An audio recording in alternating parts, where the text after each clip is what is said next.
ఊరి చివర నెర్రలు బారిన ఒక పెద్ద చెరువు ఉంటుంది. చుట్టూ ఎండిపోయిన చెట్లు, ఎడారిలా మారిన నేల కనిపిస్తాయి. ఆనంద్ చేతిలో ఒక పార పట్టుకుని ఆ నేలను నిశితంగా పరిశీలిస్తూ ఉంటాడు.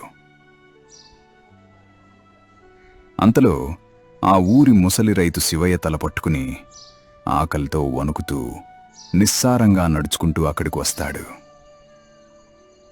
ఏ బాబూ, ఎవరవు నువ్వు? ఈ ఎండిపోయిన ఊరి పొలిమేరల్లో, ఈ చండప్రచండమైన ఎండలో ఏం వెతుకుతున్నావు? మా ఊరి సరిహద్దు దాటి లోపలికి రాకు బాబూ. వచ్చిన దారినే వెనక్కి వెళ్ళిపో. ఈ ఊరి గాలి పీల్చినా నీకు కీడు జరుగుతుంది. ఇక్కడ అడుగు పెట్టకు. మా ఊరూరి దరిద్రం నీకు కూడా చుట్టుకుంటుంది. నమస్కారం తాతగారు. నన్ను చూసి మీరెందుకు అంతగా భయపడుతున్నారు? నేను పక్క ఊరు నుండి వచ్చాను. నా పేరు ఆనంద్. నేను కొన్ని రోజులుగా గమనిస్తున్నాను, మీ ఊరి ముఖద్వారం వద్ద చుట్టాలు రాని గ్రామం అని పెద్ద అక్షరాలతో రాసి ఉంది. అసలు ఈ రోజుల్లో కూడా బంధువులు, స్నేహితులు రాని ఊరు ఎక్కడైనా ఉంటుందా తాతగారు? ఎందుకని నన్ను ఊరు లోపలికి రావద్దని వారించి వెనక్కి వెళ్ళిపోమంటున్నారు? ఇందులో ఉన్న అసలు రహస్యమేంటో నాకు చెప్తారా? అవును బాబు, ఇది చుట్టాలు రాని గ్రామమే. గత 10 ఏళ్లుగా మా ఊరు గుమ్మం తొక్కి ఒక్కటంటే ఒక్క చుట్టం కూడా రాలేదు. మా పిల్లలకు పెళ్ళిళ్ళు చేయాలన్నా పక్క ఊరు వాళ్ళు భయపడుతున్నారు. మా ఊరు పిల్లలను చేసుకోవడానికి కానీ, మాకు పిల్లలను ఇవ్వడానికి కానీ ఎవరూ ముందుకు రావడం లేదు. మా ఊరు మీద ఏదో పెద్ద శాపం ఉందయ్యా. ఆ దేవుడికి మా మీద కన్ను కుట్టింది. అందుకే ఈ చెరువులు ఎండిపోయాయి, పంటలు పండటం లేదు, తాగటానికి గుక్కెడు నీళ్లు లేవు, ఆకలితో అల్లాడిపోతున్నావు. నువ్వు చదువుకున్న వాడిలా ఉన్నావు, నీకెందుకు ఊరు? నా మాట విని వెళ్ళిపో బాబు. తాతగారు, చదువుకున్నవాడిగా, లోకాన్ని చూసినవాడిగా నేనొకటి ఖచ్చితంగా చెప్తాను వినండి. ఈ ఊరికున్నది శాపం కాదు తాతగారు. కేవలం మనుషుల అశ్రద్ధ, నీటి కరువు, మనుషుల స్వార్థం, నిర్లక్ష్యం. ఈ చెరువును చూడండి. పూడిక తీయక ఎంత ఎత్తుకు మట్టి, గుర్రపుడెక్క పేరుకుపోయిందో. వర్షం పడ్డా నీరు నిలవటానికి ఇక్కడ చోటే లేదు. ఆకాశం నుండి కురిసే అమృతంలాంటి నీరంతా వృధాగా కొట్టుకుపోతోంది. దీనికి దేవుడేం చేస్తాడు తాతగారు? అదేం కాదు బాబు, మా ఊరు పెద్ద భూపతి గారు ప్రతి ఏడూ శాప విమోచనం కోసం పూజలు చేస్తున్నారు. ఊరి జనం దగ్గర చందాలు వసూలు చేసి మరీ దేవుడికి కానుకలు ఇస్తున్నారు. అయినా వర్షాలు పట్టం లేదు. భూమిలో నీరు అడుగంటిపోయింది. ఇదంతా దేవత ఆగ్రహమే బాబు, నీకు తెలియదు. చదువుకున్న వాళ్ళకు అర్థం కావు. తాతగారు, పూజలు చేస్తే చెరువుల్లో నీళ్లు రావు, చేతులతో కష్టపడి పనిచేస్తే వస్తాయి. మీ ఊరువాళ్లు ఆకలితో దరిద్రంతో అలమటిస్తుంటే చుట్టాలు వస్తే వాళ్ళకి పెట్టడానికి మీ ఇంట్లో అన్నం ముక్కుందా? దాహం వేస్తే తాగడానికి మంచి నీళ్లున్నాయా? ఏమీ లేనప్పుడు ఆకలితో అలమటించే మీ మొహాలు చూడలేక చుట్టాలు రావడానికి మనసొప్పక రాలేదు. కానీ చచ్చిన చట్టాలు, లేని శాపాల వల్ల కాదు. నన్ను నమ్మండి తాతగారు, ఈ ఊర్ని పచ్చగా మార్చే మార్గం నా దగ్గరుంది. ఈ ఎండిన భూమి మళ్లీ పచ్చటి పంటలతో కళకళ్లాడుతుంది. మీరు నా వెనుక వస్తారా? నిజంగానే ఈ ఊరు మారుతుందా బాబు? 10 ఏళ్ల నా కరువు తీరుతుందా? నా మాట విను. నువ్వు గనుక ఈ ఊరి నీటి సమస్యను తీరిస్తే నిన్ను మా ఊరి దేవుడిగా కొలుస్తాం. పద, ఊరి పెద్ద దగ్గరికే వెళ్ళి మాట్లాడదాం. ఆయనతోనే తేల్చుకుందాం. ఆయనకు కూడా ఈ విషయం చెబుదాం అని ఊరి రచ్చబండ దగ్గరికి తీసుకుపోతాడు. ఒక పెద్ద వేప చెట్టు కింద గ్రామ పెద్ద భూపతి గర్వంగా మీసాలు తిప్పుతూ కూర్చునుంటాడు. శివయ్య ఆనంద్ని తీసుకుని అక్కడికి వస్తాడు. చుట్టూ కొద్దిమంది ఊరి జనాలు దీనంగా, నిరాశతో నిలబడి ఉంటారు. ఏ శివయ్య, ఎవరు వీడు? మన ఊరు పొలిమేరల్లోకి పరాయి ఊరు వాళ్ళని ఎందుకు తీసుకొచ్చావు? మన ఊరి శాపం వీడికి కూడా చుట్టుకుంటుందని తెలీదా? వెంటనే వీడిని బయటకు పంపించు. పరాయి వాళ్లకు ఇక్కడ స్థానం లేదు. గ్రామ పెద్దగారు, చదువుకున్న వాళ్ల ముందు, నిజం తెలిసిన వాళ్ల ముందు ఈ శాపాల నాటకాలు ఆపండి. ఈ ఊరు జనాలు అమాయకులు, కపటం తెలియని వాళ్లు కాబట్టి మీరు చెప్పే అబద్ధాలన్నీ నమ్ముతున్నారు. గత 10 ఏళ్లుగా ఈ ఊరి చెరువు పూడిక తీయడానికి, కాలువలు బాగు చేయడానికి ప్రభుత్వం ఇచ్చిన నిధులన్నీ ఏమయ్యాయి పెద్దగారు? ఆ ధనాన్ని మీ సొంత ఇంటికి, మీ భోగాలకు వాడుకుని ఊరి జనాలకు మాత్రం దేవత శాపం అని అబద్ధాలు చెప్తున్నారా? మీ దగ్గర దీనికి సమాధానం ఉందా? ఏయ్, ఎంత పొగరు నీకు! ఊరి పెద్దనైన నన్నే నిలదీస్తావా? నీకెంత గుండె ధైర్యం ఉంటే నా ముందే నన్ను అవమానిస్తావు? మా ఊరు దేవుడి ఆగ్రహం వల్లే నీళ్లు ఎండిపోయాయి. అందుకనే నేను ప్రతి ఏడూ నా సొంత డబ్బుతో పూజలు చేయిస్తున్నాను. ప్రభుత్వ నిధులు ఎప్పుడో అయిపోయాయి. నిన్నిప్పుడే ఊరు నుంచి వెలివేస్తాను. జాగ్రత్త. ఊరు జనులారా, పెద్దలారా, ఒక్కసారి కళ్ళు తెరిచి ఆలోచించండి. పూజల పేరుతో, దేవుడి కానుకల పేరుతో మీ దగ్గర ఉన్న కొద్దిపాటి ధనాన్ని కూడా ఈ భూపతి లాక్కుంటున్నాడు. పక్క ఊర్లో పంటలు పండటం లేదా? అక్కడ బావులు బావున్నాయి కదా? మరి మీ ఊరు మీదనే దేవుడికెందుకు కోపం? ఎందుకంటే మీ పెద్ద ఆ చెరువుల్లో ఉన్న మట్టిని ఇటుకల బట్టీలకు అప్టీలకు అమ్ముకుని ఇసుకను తరలించి చెరువును నాశనం చేశాడు. చుట్టాలు రాకపోవడానికి కారణం శాపం కాదు, మీ ఇళ్లల్లో కరువు ఉండటమే.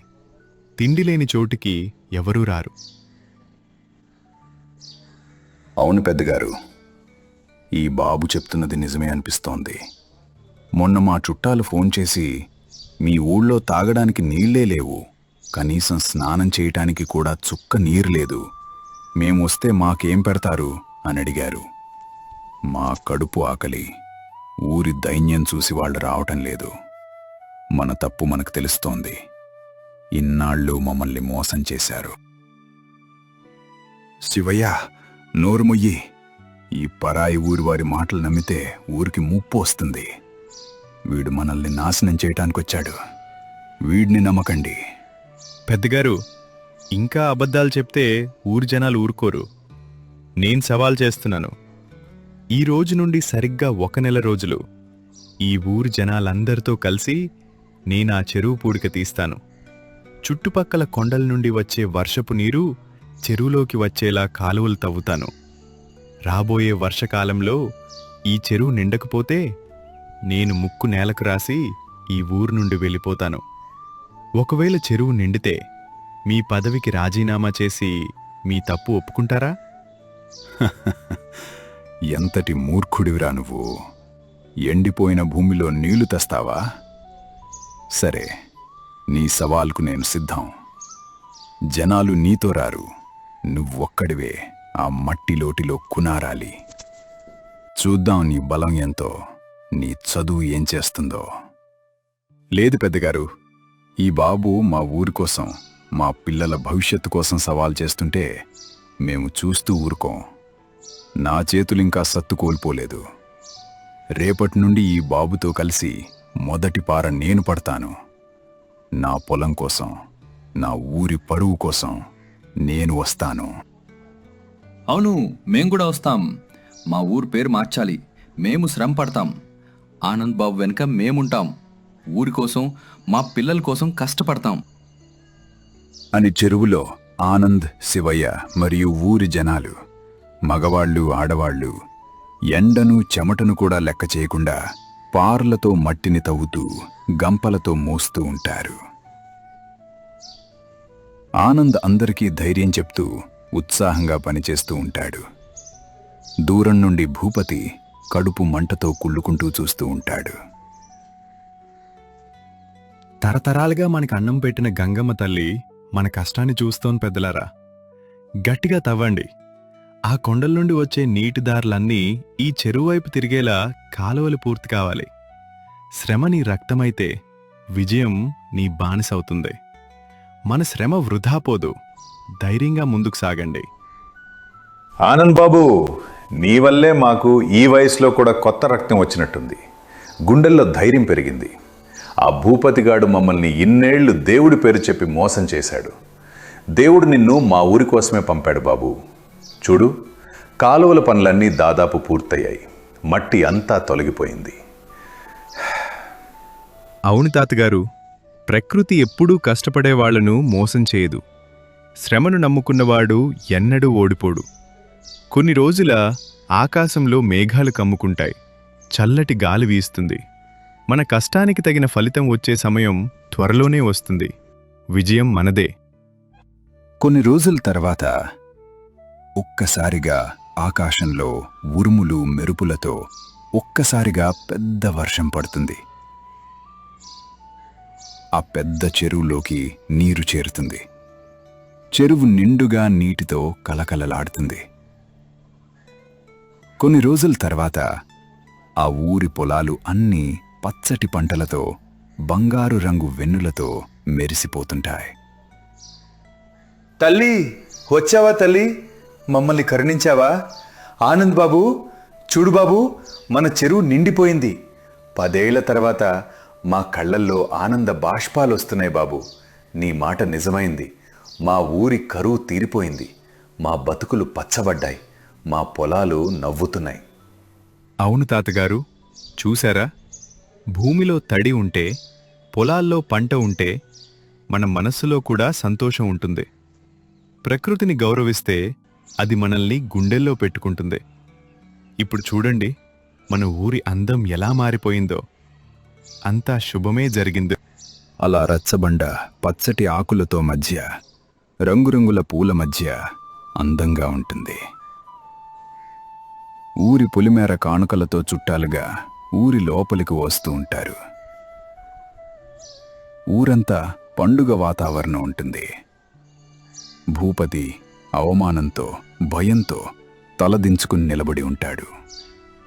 భూపతి గారు, చూశారా? ఊరి పొలిమేరల వైపు చూడండి. బంధువులు, చుట్టాలు కానుకలతో మా ఇళ్లకు తరలి వస్తున్నారు. ఊళ్ళో పెళ్లి బాజాలు మోగుతున్నాయి. మా ఊరికి పట్టిన శాపం దేవతది కాదు, మీలాంటి స్వార్థపరులది అని ఈరోజు అందరికీ తెలిసింది. మీ సవాల్లో మీరు ఓడిపోయారు. ఇప్పుడే మీ పదవికి రాజీనామా చేయండి. నన్ను క్షమించండి ఊరి జనులారా. నా దురాశ కోసం, స్వార్థం కోసం ప్రభుత్వ ధనాన్ని వాడుకుని మీకు మూఢనమ్మకాలు చెప్పి పెద్ద తప్పు చేశాను.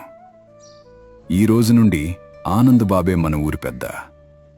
నేను నా తప్పు ఒప్పుకుని పదవి నుండి తప్పుకుంటున్నాను. నన్ను ఊరి నుండి వెలివేయకండి.